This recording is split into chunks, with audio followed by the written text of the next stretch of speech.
Welcome to class. This is Wednesday, July 29th, believe it or not, and we are finishing up chapter 25. We'll be starting 26 today. We're going ahead of test 3. Test 3 is due Friday over 23, 24, 25, so it stops with the amine chapter. So we're finishing up the amines today. And then we got the enols, the enolates, the alkylation, halogenation, and all that stuff. Question, Aaron. When will test 3 be posted? Test 3 will be posted around noon on Friday. So yeah, we had a lot of questions about that.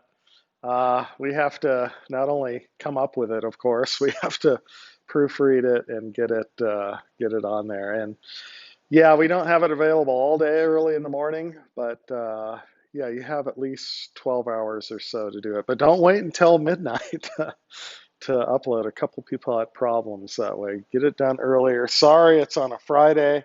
That's just how it falls this time. Homework 9, which is for chapter 25, is also due tonight. So let's go to the upper board here. And I like this application. This is a separation sequence using extraction approach of an amine, a neutral amine, and an alcohol, both with cyclohexyls. So you could separate these two based on boiling points. That would be kind of tricky because they both hydrogen bond. They're both similar molecular weight. The easier way to do this, if one of them is ionizable, is to use acid and base extraction. We saw this with carboxylic acids. So I'll be very brief here. You put both of them in methylene chloride in a separatory funnel. You add water that's acidified. So the water layer will be on top. The more dense methylene chloride layer is on the bottom. And in the water layer will be your ammonium chloride salt. Why? Because the amine is basic. You have enough HCl in there to keep it protonated. When it's protonated, its water solubility goes way up because it's ionic now. It can drag into that polar solution the cyclohexyl group because of this salt interaction here. The neutral alcohol, which is not protonated by HCl over the ammonium chloride. Yeah, if you add enough HCl, excess whatever, you can eventually start to protonate the alcohol, but by far the more basic group is the amine. So the neutral alcohol will hang out in the methylene chloride layer, and then you just mechanically separate these. Open up the stopcock on the bottom here, draw down the methylene chloride layer, and that will have your pure alcohol in it.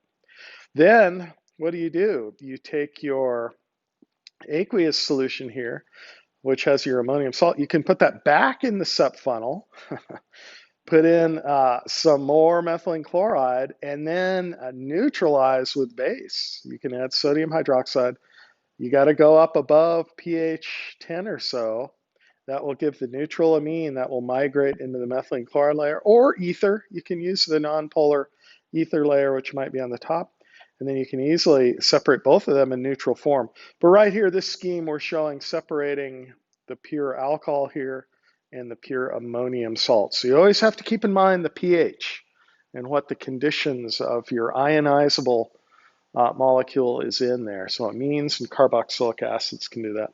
All right, we left off last time over here on the sideboard.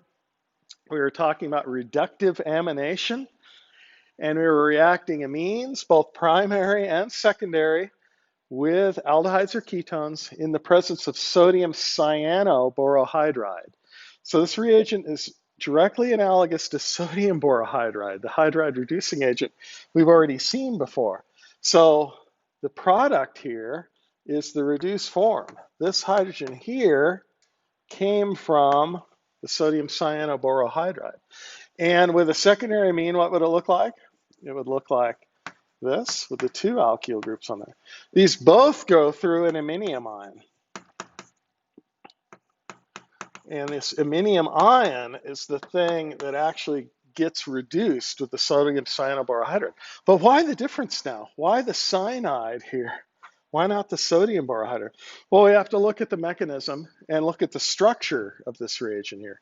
Now, both of these will go through what? They'll go through the iminium ion. We saw that as an intermediate for both of these. I won't go through the whole mechanism here, but transfer the proton eliminate water, you get to this point, and then what? You have borohydride. There's 3 of them on there, and the cyanide group. And what? The borate is negatively charged. Okay. So here's the key step, right? Hydride adding here, going directly to that product there. So why the cyanide? What type of a group is cyanide? If you have cyanide on a benzene ring, does that speed up or slow down the electrophilic aromatic substitution? Right, it slows it down. This is a withdrawing group, okay? Electron withdrawing group. Why? Because the lone pair on nitrogen and these pi bonds are what? Polarized toward the more electronegative atom, which makes this less electron rich, and it makes this ability to donate a hydride slower, okay?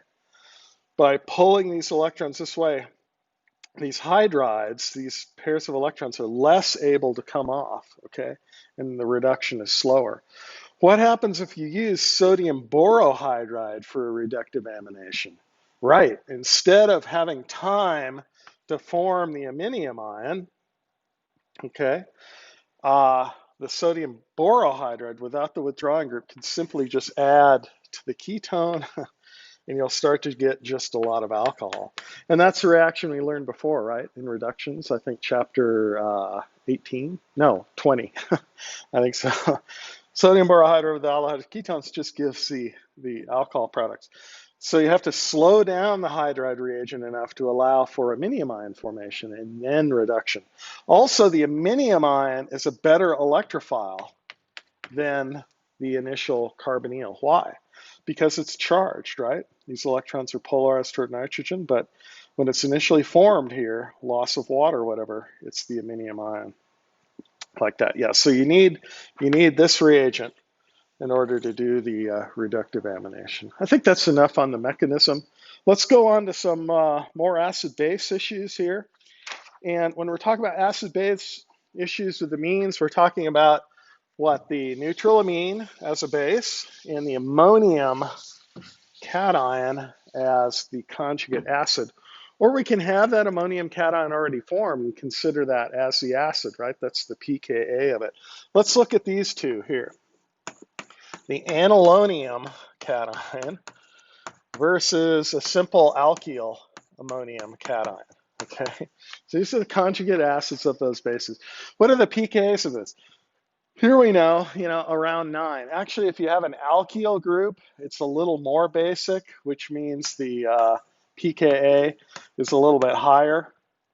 The conjugate acid here is a little bit weaker base than simple ammonium. So ammonium, that's about 9. Okay, so the added alkyl group makes this a little more basic, or you'd say the cation here is more acidic, right? Okay, so the more basic one has the higher pKa.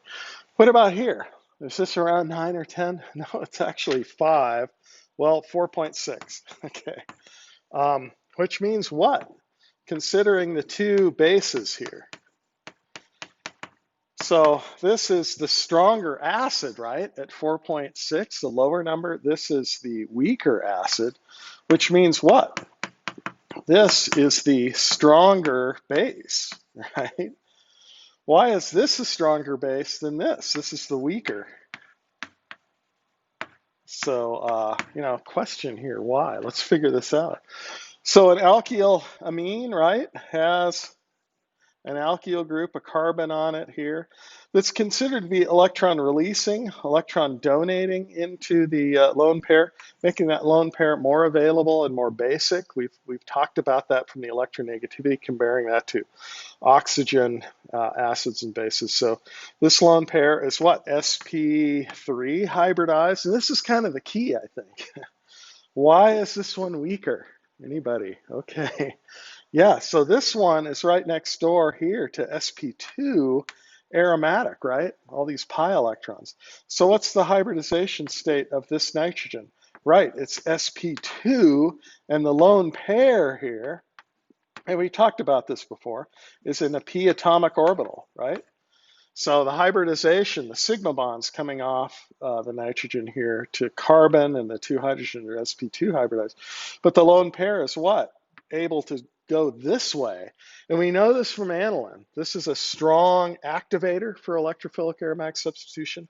So conjugation to the sp2 carbon allows us to rehybridize the nitrogen to sp2 and be more donated into the benzene ring, which means what? The lone pair is less available to function as a base. Okay, so I have stronger acid, and what do we mean? Weaker base. Okay, those always go together. The lone pairs are less available to grab a proton. Okay, which means if you do protonate it with a super strong acid, it is a stronger acid. It wants to get rid of that proton easier than the alkyl one. Okay, so it really comes down to hybridization and what things are conjugated toward. All right, let's look at this one. How about we consider this? Let's take an amide and protonate it. Now we have the carbonyl there. What base were we talking about? We're talking about this as the base, right? What's the pKa of this? Yeah, it's very low. Let's see. It's actually 0.1 for the pKa. So why is that? Well, again, the lone pair here is tied up in resonance, so it's less available to grab a proton. If it does, it wants to give up that proton very quickly. So this is a very, very weak base due to resonance. And if it does get protonated, it wants to give it up quickly, so it's a much stronger acid. Actually, if you protonate an amide, it does not protonate on the nitrogen. Where does it protonate? Well, there's really only one other spot, the oxygen. So when it grabs a proton, it actually forms this. And why? You can kind of see here, this has a resonance structure. I'm not drawing the other one, but you can see what it is. You can resonate like that then. The basic part of an amide is actually the oxygen on the carbonyl. And then the lone pair, you see, it's already tied up in resonance here, making it a weak base. And then you can see why that is, and it protonates on oxygen. So it's a much, stronger acid. So I think you get the idea of that. A lot of that should be reviewed. Oh, let's do the cyclic ones. So what do we have here? We've got pyridine. Let's look at pyridinium cation. How good of an acid is that going to be? How good of a base is pyridine going to be? Oh, and let's look at piperidine, piperidinium cation.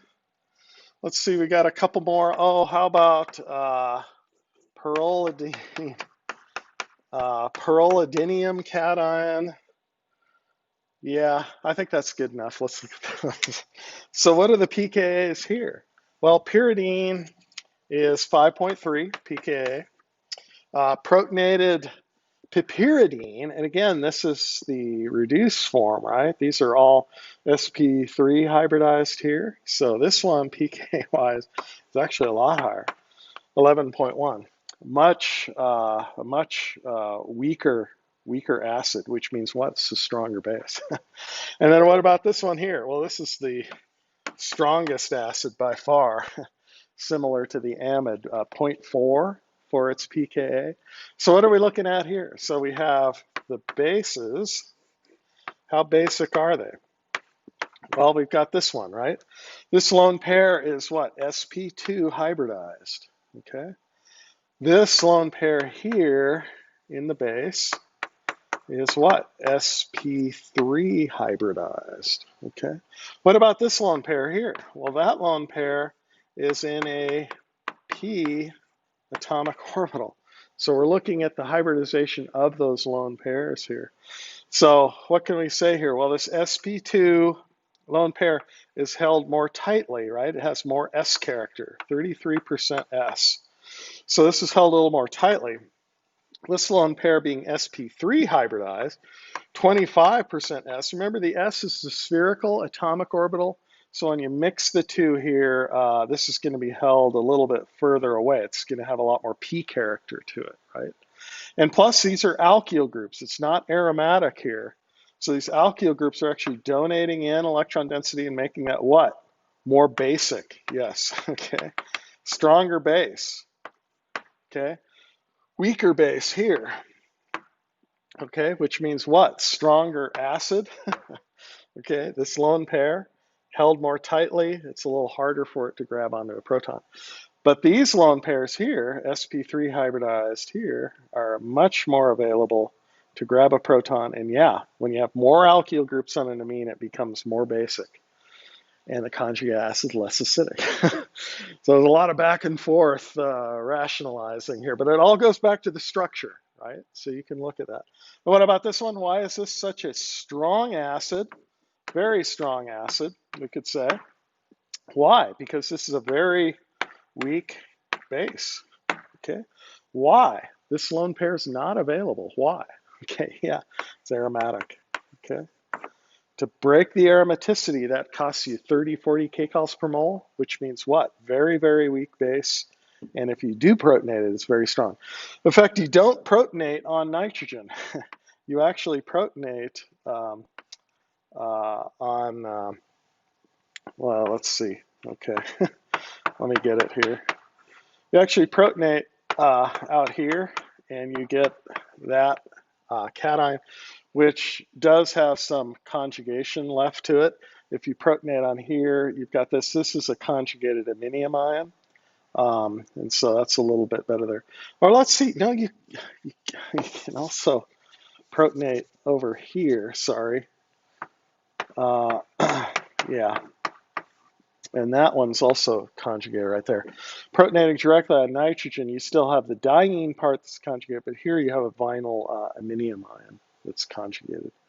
So yeah, it's similar to the amide protonating on oxygen, not on nitrogen. One other thing, exercise-wise, let's do a problem together here. Let's look at neurotransmitter histamine. We'll go back to the overheads here and show you a bunch of neurotransmitters in a minute. But here you go. Here's histamine, and it's got 3 nitrogens in it. Let's start to add some acid. Which ones are going to get protonated first, second, and third? What's the order of basicity? Which nitrogen is most basic? Yeah, it'd be this one here. So the first one to protonate would be this. Okay, and the pKa of that is 10. So that would be first. Okay. And then if you keep lowering the pH, which one's next? This one or this one? Now this lone pair here is a pyridine-like lone pair, sp2 hybridized. This one's part of the aromatic grouping. So which one do you protonate next? Right, this one here. So let's go ahead and protonate that. And the pKa of that is what? That is 6.5. And we'll see that in histidine, the amino acid here in a second in chapter 26. But we've got that, and then the next one that would protonate is here, and that pKa would be around 0.2, okay? So there you see. And if you go in the reverse direction and start to add base, which one would come off first? Yeah, the more acidic one. So this would be first, second, and third. So if we're in the order of adding acid to this neutral thing, first here, second here, and then third here. Okay, I think that's enough on that. And then depending on the pH, you can see what ionization state histamine would be at. All right, let's look at some more electrophilic aromatic substitution reactions using aromatic amines. So aniline, we saw this before, and we've already shown you a solution to this. So aluminum chloride, isopropyl chloride, no Friedel-Crafts, okay? Friedel-Crafts, no reaction. Why is that? The aluminum just forms a complex here with the nitrogen lone pair. That puts a cation, an ammonium type cation, which is what? Deactivating. And so slow that Friedel-Crafts won't go. So no Friedel-Crafts. But what we can do first is treat with acetyl chloride and pyridine. And what will that do? Yeah, it'll form the amide. Now the amide you see, is not as basic. We just talked about amides, right? So this pair of electrons here is not strongly donating in, and this pair of electrons is not basic to grab onto the aluminum chloride from that complex there. But look, the alone pair is still there to resonate in. So it's still an orthopara director, okay? But it's not basic to grab on to the Lewis acid. So it allows for Friedel-Crafts. You can actually do this. Acylation or alkylation, doesn't matter. And you can get very good yields of the isopropyl guy here. And then, of course, you can take off that acetate group on the amide with KOH and water. And you have to heat it up a little bit if you want to get the product. So there's the do around, you could say, for getting Friedel-Crafts type products onto anilines. You first have to acylate them and then do a controlled Friedel-Crafts reaction where the lone pair is still there to donate in, but it's not basic. It won't tie up your Lewis acid and shut the reaction down. All right, let's look at diazoniums now. So our new reaction here in this chapter is taking aromatic amines, aniline, simplest one. This will actually react with all sorts of alkylamines. The stable one are the aromatic diazonium salts. They're the most useful ones synthetically. Alkylamines will put a nitroso group on an amine, eventually form an alkyl diazonium, and then very quickly form a carbocation.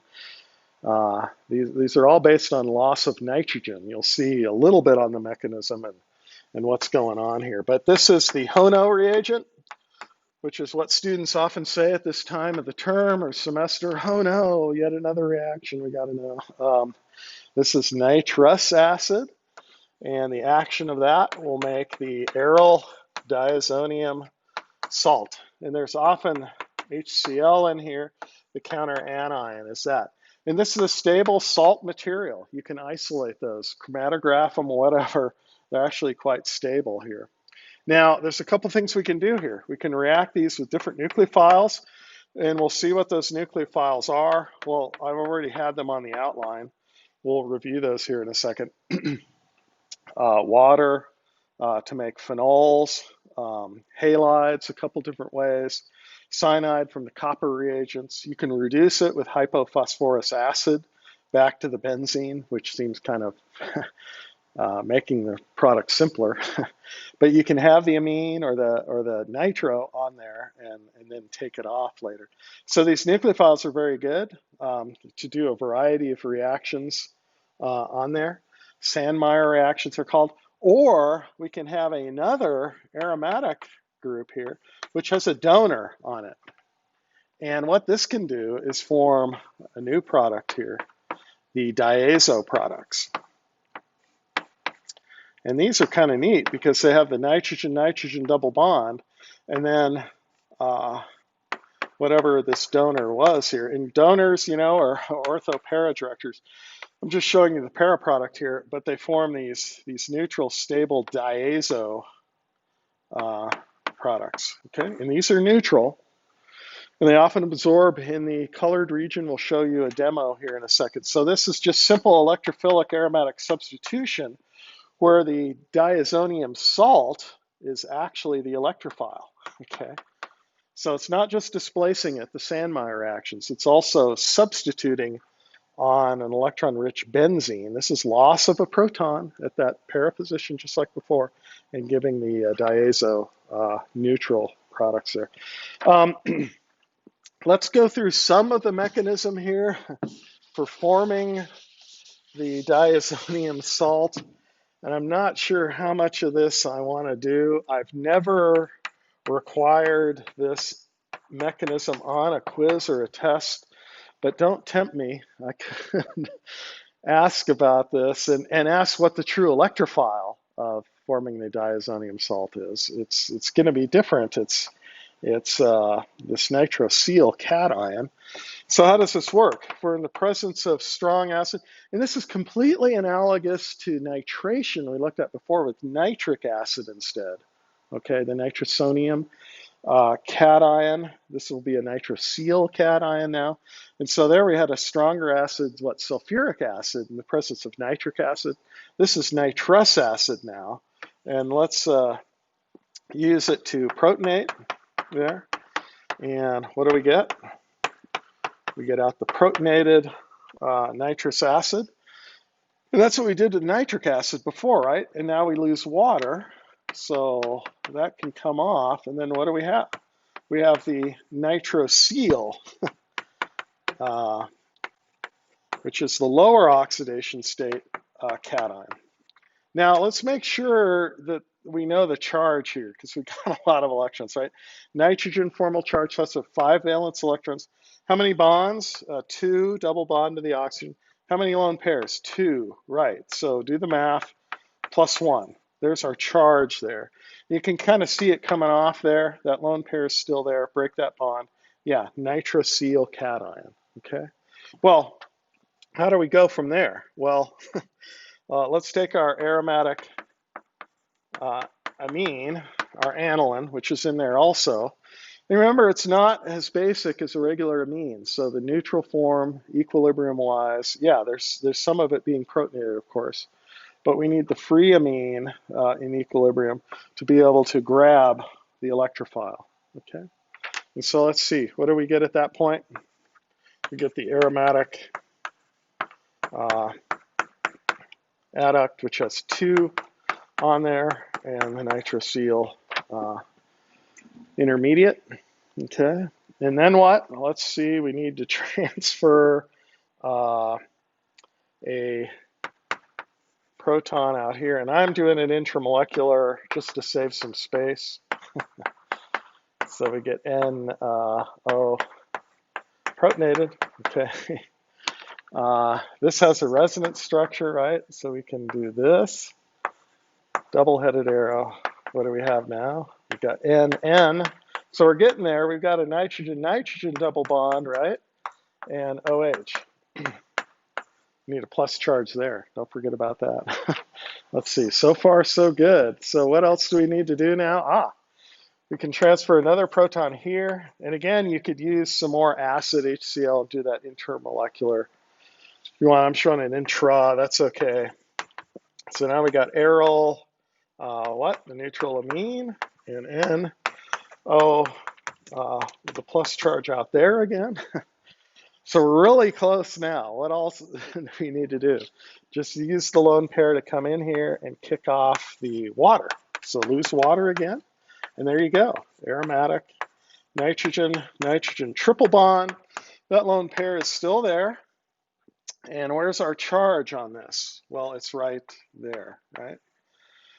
So here's our aryl diazonium cation, which has the N2 group on there. And like I said, I've never asked for that on a quiz or a test, but don't tempt me. Make sure you're still aware of those reactions and where they are. Let's go back to the overhead if we can here, Aaron, and look at the Sandmeyer reactions with the diazoniums. Where are they? There they are. Okay. Sorry, they're down here in this figure here. So we're going to look at formation of phenol with water. Actually, you need a copper salt to be in there. You have to really heat up water for a long time to get it just to go with neutral water. But that's what the book shows, so we'll stick with that. If you just add water to your aryl diazonium, you will get phenol. Here's how you get iodide with Ki. Here's hydrogen tetrafluoroboric acid. You get the fluoride, or copper halides, or copper cyanide forms the cyano, or the reduction. It's called the Sandmeyer reactions. You need to know the reactivity, but not the mechanism. Let's look at a couple of the products here and show you how these are used, right? So sorry, Aaron, back to the board here. Let's look now at some uses of these diazonium salts. So they can be highly substituted. Let's do it from a synthesis point of view now, let's say, how do we go from benzene to 1, 3, 5 tribromobenzene? That's a great molecule, isn't it? Highly symmetric there, the 3 bromides all on alternating carbons. How would you do that? Well, if you put on 1 bromide, look, they're ortho para directors and they're deactivating. Okay, they have lone pairs. So if you try to brominate bromobenzene, you get the ortho and the para product. So what are we going to do first here? Right, we're going to put on a nitro group. So nitric acid, sulfuric acid, okay? And that will give us our old friend, nitrobenzene. Okay. Well, that doesn't look like tribromobenzene, especially 1,3,5. So what are we going to do now? Well, HCl and tin, or hydrogen gas and palladium. And that's going to form what? Aniline. Okay. Now what can we do? If you remember aniline, under halogenation conditions, we're going to use excess. That's right, bromine. In fact, we can leave out the iron bromide in this case. If we have excess and let it go for a long enough time, we'll get all the ortho and para positions relative to aniline brominated, right?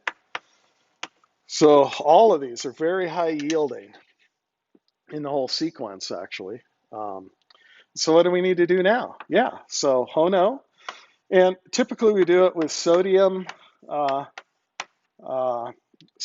nitrite, it's called, and HCl. We don't put in nitrous acid on its own. We use this salt form here, and that will form what? The diazonium salt. And 3 bromides on there. Yep. And then what? To get our product. Yeah, hypophosphorus acid. So H3PO2. And I'm not going to expect you to know the mechanisms of those. Like I said, they are somewhat controversial. That they're not SN2 displacements. This is not hydride coming off, although hypophosphorus acid is a strong reducing agent. It's a stepwise thing. If you're really interested, I can show you how that might go. All of these go with loss of nitrogen gas. And that's kind of why these work so well. Nitrogen gas is, of course, a component in the air we breathe. It's the most stable form of nitrogen. It's hard to reduce into back to reduced forms like hydrazine or ammonia, whatever. But you can see the aryl diazonium is just one step away from having that come off, and then a hydride going on there. Now, that's not the mechanism, but that lets you see how it goes. And then we get the benzene back after we use that aniline to direct the bromides to those positions, okay? So, yeah, very useful for reactivity. Let's see a couple more here. And these were challenges before that we didn't see. So how do we go from benzene to something like this? Benzaldehyde with a bromide at that position.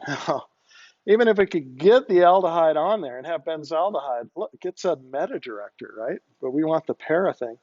And you can think, well, we could oxidize the alcohol, and then we could get the alcohol from what? The methyl group there. We could do Friedel-Crafts methylation, and then benzylic halogenation. There's some ways to do it, but I'm going to do this here from the cyanide, and then reduce the cyanide with 1 equivalent of dibol, the reaction we know, to get to this. Where these are not matched that way. So let's go to this first. I'm not going to draw how to do that. You know that.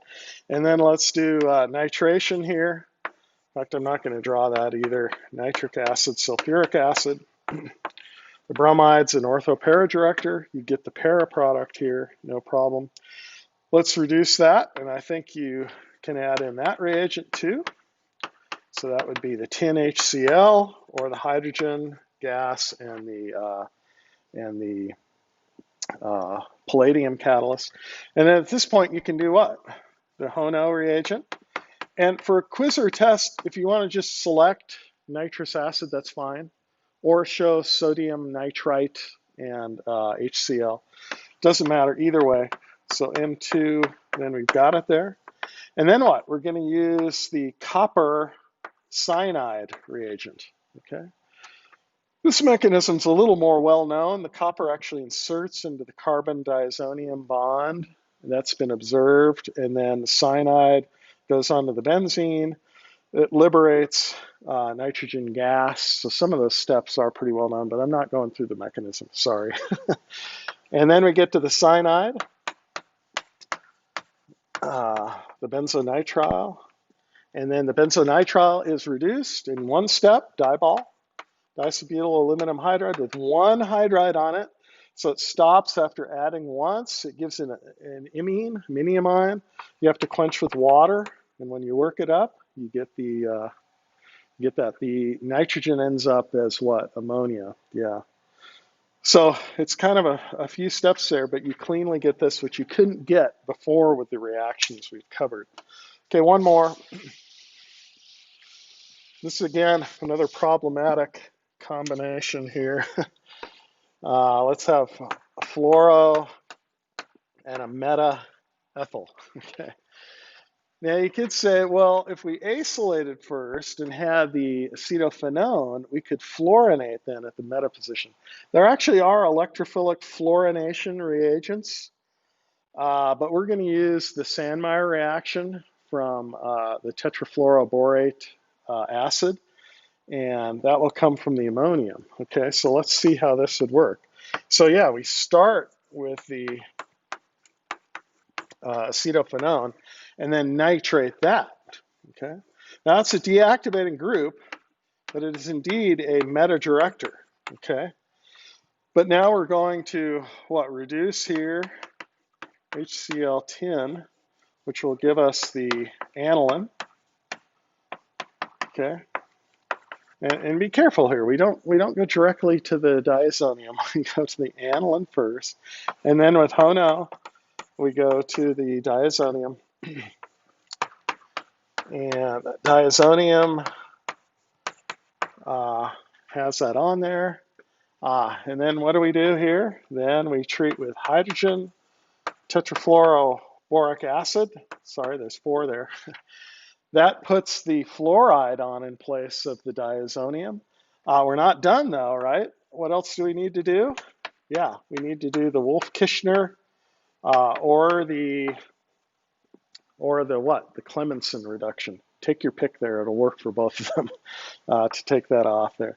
So it's a few steps there, but the key thing is we put the meta position on there, and then we have to adjust both of those functional groups to get it there. So we have that flexibility there. All right, let's look at the aromatic substitution on the diazonium using another electron-rich reagent. So we have our aryl diazonium here, and we're going to react it with, let's do anisole. Or we could do alkylated benzenes or whatever, or phenols, or anilines. Okay. All of those are very good here. And, let's draw out the structure of the diazonium. Okay, there are some resonant structures to it, but when we put these two together, we have a new electrophile. And we're going to do electrophilic aromatic substitution. And here is our nucleophile. Okay, it's electron rich, and this works best with these electron rich ones. And so what's our product going to be? It's going to be this. We're going to have the diazo and the rest of the molecule that came from the nucleophile, in this case anisole, like that. And notice the conjugation here. You got 6 pi electrons here, 2 more, 8, and then 3 more there. Yeah, so that's a lot of conjugate, and plus these lone pairs, right? Fully conjugated here. This is a very common reaction to make a lot of these diazo type products. Let's look at this one. If we have this dimethyl aniline, the product we're going to get is this diazo, and this is called butter yellow. Okay, this is added to margarine, which is partially hydrogenated polyunsaturated plant oils, to make the solid fats, which can mimic the taste and the cooking ability, whatever, of butter. So this is a butter substitute. But the problem is the margarine coming out of the partial hydrogenation process is still this white material. It looks like Crisco fat, lard, whatever, that you bake with, right? And so to make it more appealing and look like butter, they'll add some of this yellow dye here, okay? And the lone pair, and then all the pi electrons here, it lowers down in the visible range. I'll show you some more of those in a second. Let's do the mechanism here of this. So yeah, we need to attack here, and we attack this nitrogen and push the electrons over to get the neutral nitrogen here. So what does this look like? Well, we've got this now that we got on there, and we've got the benzene ring, and if we pull that out, we've got this cation, just like we saw before. So that's electrophilic aromatic substitution, right? We just use that as a nucleophile, pulled that out, we get this cation. And why is it an ortho-para direct or right? We can draw the resonance structures, put the cation there, which is right next to the methoxyl. We get another resonance structure, or over here, right? And we don't get that position there if we do the meta substitution on there. And so what's the rest of this mechanism? Well, we have to have a base pull this off, and the chloride, strong enough base. And yeah, that goes directly to the product. So the mechanism we've already seen before. It's very simple. It's just the same allylic cation intermediate after it comes out, and it attacks on this nitrogen. That's the electrophilic one because we can push those electrons over. All the other electrons are still there. One other thing to mention here, yeah, this is yellow at neutral pH, but if you protonate this, it actually becomes red. So if you lower the pH here, you get a different structure. You get the aryl diazonium salt, which actually has different absorption properties. So let's show that. Let's get into this here. Sorry, we're going back up there to the overheads. Well, maybe before we do the demo and show these, we need to review some of the amines here. We went through the different amine compounds, the phenethylamines. We'll look at these, how these relate to different neurotransmitters, norepinephrine. This is one of the excitatory neurotransmitters. It's related to, of course, adrenaline, which is the other excitatory catecholamine neurotransmitter. I'll show you this. So these two are neurotransmitters. This one comes from a plant. This is called ephedrine, and this doesn't have the two alcohols on the side here. So this one's less polar. Epi and norepi only last for minutes or even seconds in the body because they are so polar. They're so water soluble. And then if you take off this benzoic alcohol, look, that's methamphetamine. This is the long-acting excitatory drug. And this has a high potential for abuse. This has a long history. We could talk a lot more about that. Then we have amphetamine, which is just loss of the methyl group off here. So it's called methamphetamine because it has that extra methyl. This is a secondary amine that's protonated. This is a primary amine, right? And the stereocenters are important there. There are other drugs, pseudoephedrine, which is in Sudafed, cough medications. Ecstasy or Molly has the oxymethylene acetal here on the benzene ring. And then Ritalin, used for attention deficit syndrome treatment. Kind of ironic because it mimics epinephrine, which is excitatory, but it's used to treat kids with hyperactivity. I'll let the psychiatrists explain that, but that's how Ritalin works. Here's the 8 neurotransmitters, and I don't expect you to memorize these or know these, although we do expect you to memorize the amino acids, and these come from amino acids, so you'll get familiar enough with these. I've already mentioned acetylcholine, which is the neuromuscular junction neurotransmitter. This is the tense state of muscles, causes muscle contraction. For muscles to relax, you have to hydrolyze this ester.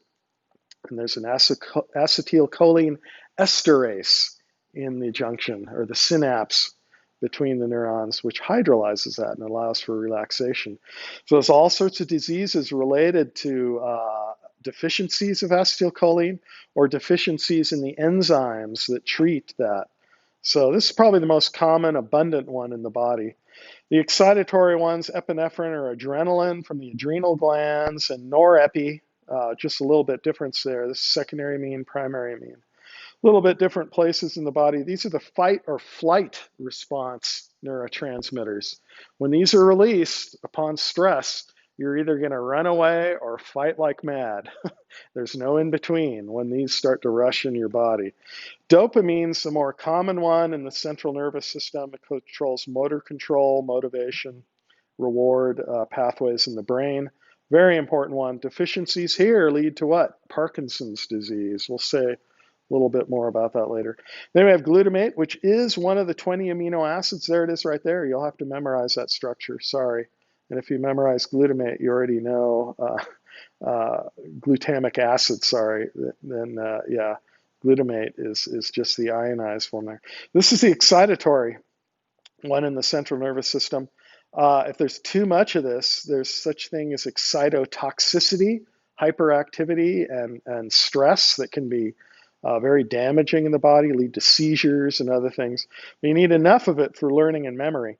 GABA is just the opposite effect, and this is the decarboxylated version of glutamate. So if you lose this carboxylate and form GABA, or gamma aminobutyric acid, this one's the inhibitory neurotransmitter in the central nervous system. So there's a very fine line there between excitation and calmness, and it comes down to one carboxylate loss.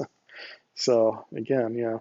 Serotonin's another feel-good neurotransmitter, calmness, well-being, mood, sleep, and appetite. It's also called 5-hydroxytryptamine. This is the 5 position of tryptamine, which is a common name. And this cyclic structure right here, yeah, what is that? That's indole. And we'll see that in amino acids also. Which amino acid?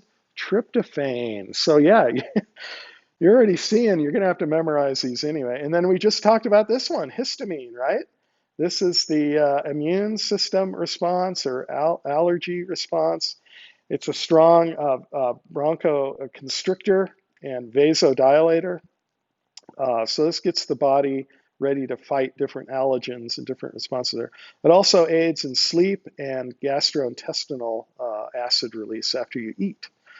These are the main ones. There are actually many others. Goes up to like 50 different ones. But yeah, here's the mechanism for hydrolyzing acetylcholine. So if you have this in the synapse, your muscles are tense. You need acetylcholine esterase, this protein, and we'll talk about that. It is an enzyme, and it hydrolyzes this amide, this ester bond. Very important. And we'll go through that mechanism later. You can see some similarities here. What? Tetrahedral intermediate, loss of acetic acid, and generation of the free alcohol. And then chemical warfare agents that inhibit acetylcholine esterase and leave you in the tense state. We can talk about those later. There's our hydrolysis. Oh, here's our food colors. So check those out. They're all different colors. A lot of them are diazodies, but you see a lot of conjugation there, and then the different colors there. And so let's go over here to the demo, Aaron, and do this real quick. This has a bunch of those colored molecules in this, and we're starting out at neutral pH. And so I mentioned they can be protonated and change their color. So let's add some CO2, which in water makes carbonic acid. So now we're at lower pH. And yeah, these things change. Red, I think I gave you the red color for the butter yellow. And there you see it. Then we can reverse that back. Hydroxide, yeah, they gave me some hydroxide. Look at that. So let's go back to high pH. Oh, yeah, and then you get the green and the blue. Let's max it out. Let's get rid of that yellow-orange color. Oh, there we go. But let the CO2 bubble away, which is lowering the pH again. So yeah, we got some equilibrium going on here, right? Between the hydroxide, the base that I'm putting in, and the acid coming from the CO2, the dry ice. And look at that. I can handle dry ice with my bare hands. Look at that. It's a real talent I've developed over the years. No. Okay. Oh, it's already acidic. So we're yellow there. Let's go back to basic just real quick here to finish up. Okay. Oh, there we go.